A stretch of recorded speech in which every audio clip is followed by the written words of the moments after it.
SBY menyebut jangan seret dalam kasus Hambalang dan Senturi, apakah ingin cuci tangan? Percayalah bahwa sampai kapanpun kita akan selalu ingat dengan pelukan hangat itu. Sekarang hingga puluhan tahun mendatang, tersimpan rapi dalam ingatan dan kadang sampai terbawa mimpi. Itulah yang disebut sebagai kenangan. Nah, Demokrat dan Hambalang itu sama kayak pelukan mantan gitu.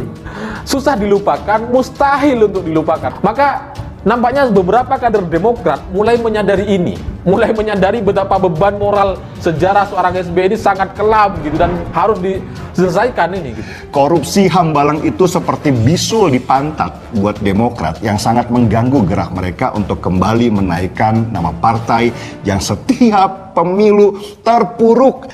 Demokrat sendiri sampai sekarang merasa masalah Hambalang itu jadi aib buat mereka karena setiap kali mereka coba mengangkat sedikit prestasi dari Susilo Bambang Yudhoyono, Candi Hambalang selalu muncul sebagai pembanding.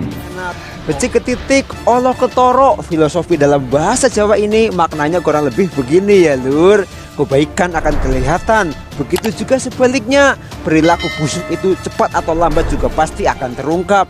Ya meskipun ditutup-tutupi serapat mungkin, sehati-hati mungkin, percayalah segala perbuatan yang disembunyikan pada waktunya nanti pasti akan diketahui juga oleh semua orang. SBY menyebut jangan seret dalam kasus Hambalang dan Senturi, apakah ingin cuci tangan? Ya, Susilo Bambang Yudhoyono memang menjadi manusia paling baper sedunia. Selain manusia paling baper, ternyata ingin lepas tangan dan cuci tangan atas kasus yang dihadapi pada masa pemerintahannya. SBY meminta agar dirinya, keluarganya, dan Partai Demokrat tidak lagi dikait-kaitkan dengan kasus proyek Hambalang. Lalu bagaimana tanggapan SBY secara keseluruhan? SBY mengatakan tuduhan sejumlah kalangan seolah ada keterlibatan dirinya dan Demokrat dalam proyek Hambalang sengaja digoreng oleh pihak tertentu.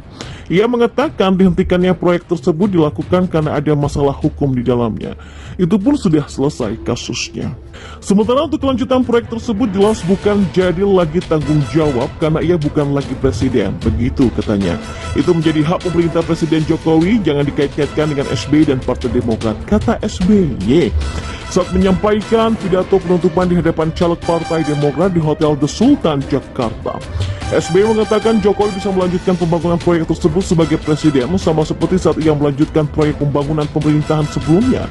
Dalam kesempatan itu SBY juga meminta kepada rakyat Indonesia agar tidak mudah percaya dengan tuduhan yang dilemparkan kepada dirinya ataupun Partai Demokrat. Dia juga berpesan agar rakyat pun tidak mudah melemparkan fitnah kepada pihak manapun. Bagaimana bisa masyarakat tidak melibatkan dirinya? Proyek Hambalang adalah proyek warisan SBY yang tidak selesai hingga saat ini dan telah meninggalkan kerugian negara hingga 2,5 triliun rupiah. Dalam proyek tersebut lebih banyak koruptor besar dari Partai Demokrat seperti Andi Alfian Balarangeng, Anas Urbaningrum, Muhammad Nazarudin, dan hal-hal yang lain. Ya, selama perjalanan penanganannya baik di KPK ataupun Pengadilan Tindak Pidana Korupsi atau Tipikor Jakarta, rakyat Indonesia tentu sudah menyaksikan banyak peristiwa yang terjadi dan fakta yang terbuka, terungkap dan terbongkar. Boleh dibilang kasus Hambalang ini menjadi panggung bagi nama-nama besar.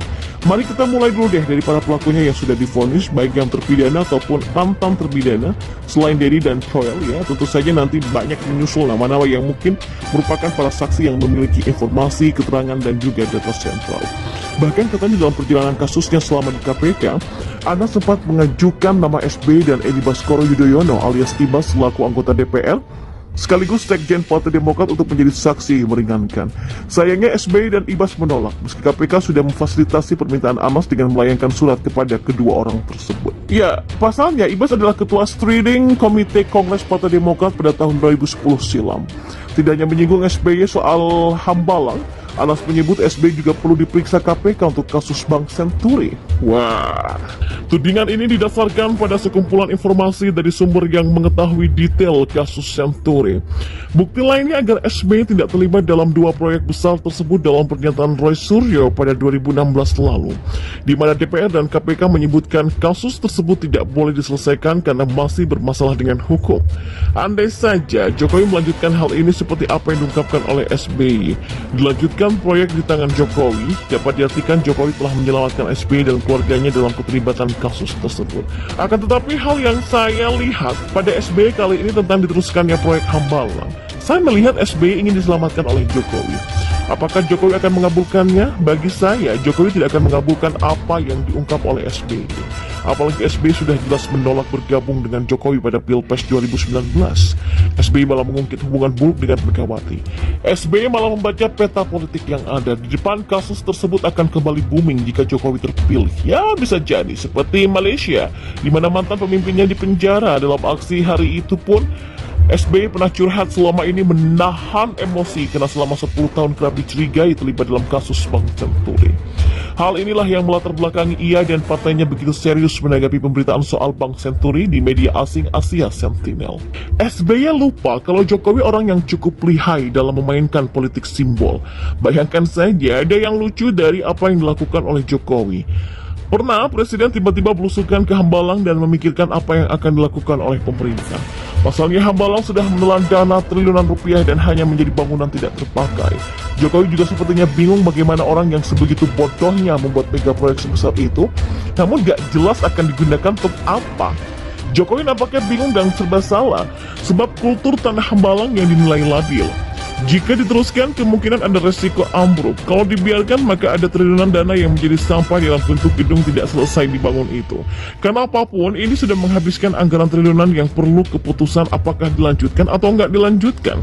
Kalau dilanjutkan untuk apa? Apakah masih seperti lama untuk sekolah olahraga? Atau mungkin dirubah, bisa saja dirubah menjadi Wisma Atlet misalnya, atau dirubah menjadi untuk pelatnas, atau dirubah jadi rusunawa, atau dirubah, nggak tahu, kata Presiden Jokowi saat melakukan sidak di proyek sarana olahraga Hambalang Bogor. Pertanyaan kedua, apakah tanah yang labil di sini memungkinkan untuk ini diteruskan? Karena info yang saya terima, tanah ini telah labil. Ini nanti perlu di Balitbank PU juga akan mengecek lagi memungkinkan atau tidak masalah labilitas tanah ini, kata Jokowi.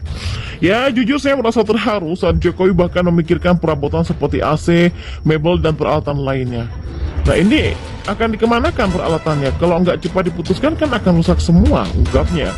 Kalau sekecil AC dan mebel saja dipikirkan yang harganya cuma jutaan, apalagi dana triliunan rupiah yang dihabiskan oleh para koruptor Hambalang itu. Entah apa yang dipikirkan Jokowi saat melihat kondisi Hambalang.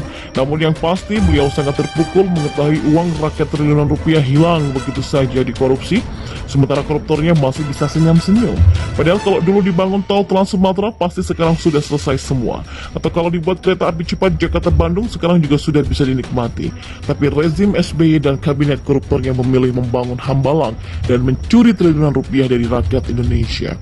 Saya pikir kalau Presiden Jokowi berniat tidak melanjutkan pembangunan karena alasan ketahanan tanah, maka beliau akan menjual peralatan, AC, dan mebel yang ada di Hambalang. Jika hal ini sampai terjadi, saya tidak tahu harus berkomentar apa, karena membayangkannya saja sudah sangat terharu. Presiden Jokowi jelas berbeda dengan pejabat dan politisi sebelumnya yang hambur-hamburin duit untuk happy-happy, tapi kenapa saya mengatakan bahwa belusukan Jokowi kali ini lucu? Ya, karena ini jelas memukul telak ocehan SBY dan Detik.com yang selama seminggu terakhir ini berisik banget dengan Tour de Javanya. Bayangkan SBY susah payah kampanye sama istrinya, almarhum kala itu. Dan bahkan Detik.com juga berhari-hari menulis SBY sampai kepada hal-hal absurd yang gak penting. Tapi Jokowi juga cukup dengan sekali belusukan, buyar semua ribuan puja-puji rindu SBY. SBY sendiri sok kritis padahal selama 10 tahun penuh kegagalan. Sok paham pemerintah padahal 10 tahun hanya bikin album lagu. Harusnya beliau menepati janjinya untuk jualan nasi goreng pasca lengser. Dan semua ocehan berisik SBY itu kini dibungkam oleh belusukan Jokowi ke Hambalang kala itu. Jika dalam sepak bola ini persis seperti sepakan keras dari luar kotak penalti yang membuat kiper lawan terdiam di tengah gawang tak berkutik, jegar. Ya, luar biasa komunikasi politik Presiden Jokowi. Beliau tidak membalas satupun ocehannya SBY. Presiden memilih terus bekerja, kerja dan kerja, bukan pencitraan. Dan salah satu bentuk kerjanya adalah belusukan ke Hambalang, memikirkan keberlangsungan dana triliunan rupiah yang sudah terlanjur hilang dikorupsi oleh antek-antek SBY itu. Andai saja Jokowi melanjutkan hal ini seperti apa yang diungkapkan oleh SBY, dilanjutkan proyek di tangan Jokowi, dapat diartikan Jokowi telah menyelamatkan SBY dan keluarganya dalam keterlibatan kasus tersebut. Akan tetapi hal yang saya lihat pada SBY kali ini tentang diteruskannya proyek Hambalang, saya melihat SBY ingin diselamatkan oleh Jokowi. Apakah Jokowi akan mengabulkannya? Bagi saya, Jokowi tidak akan mengabulkan apa yang diungkap oleh SBY. Apalagi SBY sudah jelas menolak bergabung dengan Jokowi pada Pilpres 2019. panas. SBY malah mengungkit hubungan buruk dengan Megawati. SBY malah membaca peta politik yang ada. Di depan kasus tersebut akan kembali booming jika Jokowi terpilih. Ya, bisa jadi seperti Malaysia, di mana mantan pemimpinnya dipenjara dalam aksi hari itu.